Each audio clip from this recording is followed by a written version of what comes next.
Hi అండి, welcome to my channel. ఈరోజు పన్నీర్తో simple and టేస్టీగా ఉండే ఒక రెసిపీ చూపిస్తున్నానండి. దానికి కావాల్సిన పదార్థాలు పన్నీర్ 200 గ్రామ్స్ అండి, తర్వాత బటర్ కొద్దిగా, chilli flakes, kasuri methi 1 spoon, కొన్ని జీడిపప్పులు అండి. ఇది మీకు ఎంత కావాలంటే అంత వేసుకోవచ్చండి, నో ప్రాబ్లం. కొద్దిగా సాల్ట్ అండి. ఇంగ్రీడియంట్స్ చాలా తక్కువ అండి. దానికి కావాల్సింది ఇంతే. ఫస్ట్ పన్నీరు చిన్న చిన్న ముక్కలుగా కట్ చేసుకోవాలండి, అంటే బ్లాక్స్ కట్ చేసి పెట్టుకోవాలి. చూడండి, ఇలా కట్ చేసుకోవాలి. పన్నీర్ ఎక్కువ ఇష్టపడే వాళ్ళు అప్పుడప్పుడు చేసుకోవచ్చండి, రెసిపీ చాలా బాగుంటుంది.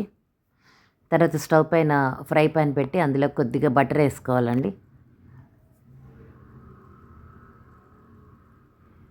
బటర్ కరిగిన తర్వాత జీడిపప్పు ముక్కలు యాడ్ చేసుకోవాలండి. ఈ ఫ్రైయింగ్ అంతా సిమ్లోనే పెట్టి చేసుకుంటే చాలా మంచిదండి, ఎందుకంటే మాడిపోకుండా ఉంటుంది. ఇప్పుడు జీడిపప్పులు ఫ్రై అయిన తర్వాత పన్నీర్ యాడ్ చేసుకున్నాను. ఆ వీడియో క్లిప్పింగ్ మిస్ అయిందండి. పన్నీర్ ఏమంటే అన్ని వైపులా బాగా కాలేటట్లు పైకి కిందకి తిప్పుతూ కలుపుతూ చేసుకోవాలండి. కాసేపు టైం పడుతుంది, 10 to 15 మినిట్స్ అవుతుంది. సిమ్లోనే పెట్టుకొని చేసుకోవాలి. ఫ్లేమ్ ఎప్పుడు సిమ్లోనే ఉండాలండి, ఫ్రై అంతా కంప్లీట్ అయ్యేంత వరకు. అప్పుడే మీకు అన్ని వైపులా పన్నీర్ బాగా కాలుతుందండి. ఎటువైపు కాలలేదు అటువైపు తిప్పుకొని తిప్పుకుంటూ ఫ్రై చేయాలండి. ఇలా చూడండి, మెల్లగా నేను ఒక చిన్న స్పూన్ ఒకటి ఎత్తుకొని తిప్పుతున్నానండి. కొద్దిగా ఫ్రై అయిన తర్వాత చిల్లీ ఫ్లేక్స్ వేసుకోవాలండి. తర్వాత కొద్దిగా సాల్ట్, రుచికి సరిపడినంత వేసుకోండి, మీకు నచ్చినంత. తర్వాత కొద్దిగా షుగర్ యాడ్ చేశానండి, ఒక హాఫ్ స్పూను. అది ఎందుకంటే టేస్ట్ చాలా బాగా వస్తుందండి, ఆ స్వీట్నెస్ చాలా టేస్ట్ ఇస్తుందండి ఈ ఫ్రైకి. చూడండి, ఇలా ఫ్రై అవ్వాలి, అన్ని వైపులా ఫ్రై అయితే చాలా బాగుంటుందండి.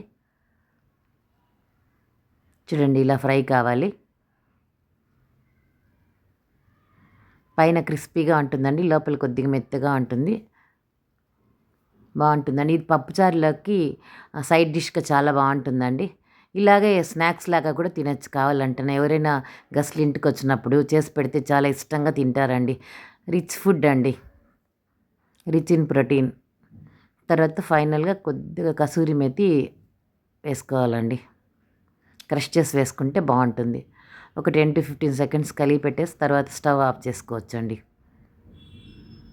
పిల్లలు ఇష్టంగా తింటారండి. అయినా ఇప్పుడు పిల్లలు తినేటివన్నీ పెద్దవాళ్ళు కూడా ఇష్టపడుతున్నారండి. ఇలాంటి వెరైటీ వంటలు అప్పుడప్పుడు చేసుకొని తింటే బాగుంటుంది, వెరైటీగా ఉంటుంది. ఎవరైనా మీకు ఇష్టమైన గెస్ట్లు వచ్చినప్పుడు చేసి పెట్టండి, ఎంత ఇష్టంగా తింటారో. చూడండి, పన్నీర్ ఫ్రై రెడీ అయిపోయింది. మీరు కూడా ఒకసారి ఇంట్లో ట్రై చేస్తే ఎలా ఉందో నాకు కామెంట్ పెట్టండి. Thank you for watching. Please subscribe my channel. Thank you.